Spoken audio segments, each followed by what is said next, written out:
Alpha omega, اول اور آخر، ابتدا اور انتہا، منجی والعالمین خدا یسوع مسیح کے نام میں سب کو سلام۔ خدا یسوع مسیح کا فضل اور اطمینان ہم سبوں کو حاصل ہوتا رہے، آمین۔ آج ہم خدا ان کے زندگی بخش کلام میں سے عہد عتیق میں سے سمویل کی دوسری کتاب کا تعارف سیکھیں گے۔ دوسرا سمویل پہلے سمویل کا تسلسل ہے اور بحیثیت بادشاہ داؤد کے دور حکومت کی تاریخ ہے۔ پہلے اس نے جنوب میں یہودا پر حکومت کی اور پھر پوری قوم پر، جس میں شمال میں واقع اسرائیل بھی شامل تھا۔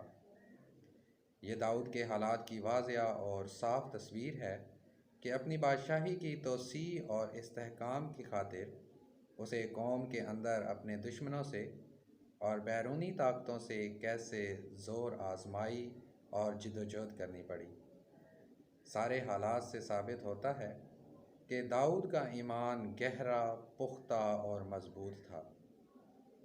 وہ خدا کا وفادار اور جانثار تھا اور اس نے اپنی قوم کے دل اور وفاداریاں جیت لیں۔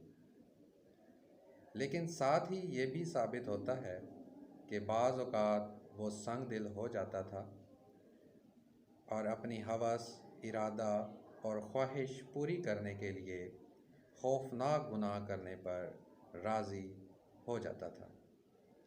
لیکن جب خداوند کے نبی ناتن نے اس کے گناہ اس کے سامنے رکھے تو اس نے مانا اور ان کا اقرار کیا، اور خدا نے جو سزا اس پر نازل کی اسے قبول کیا۔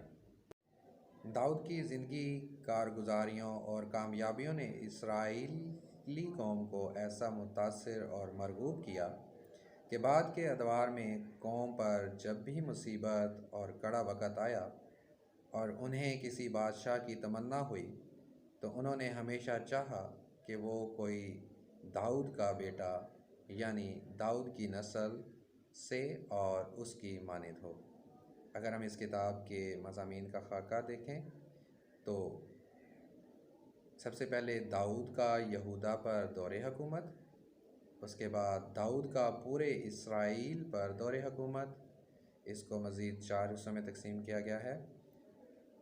پہلا ابتدائی سال، دوسرا داؤد اور بتشبہ، تیسرا مصائب اور مشکلات، اور چوتھا آخری سال۔ خدا ان کے زندگی بخش کلام کا پڑھا، سنا، سمجھا اور قبول کیا جانا ہم سب کے لیے باعث برکت اور باعث نجات ٹھہرے۔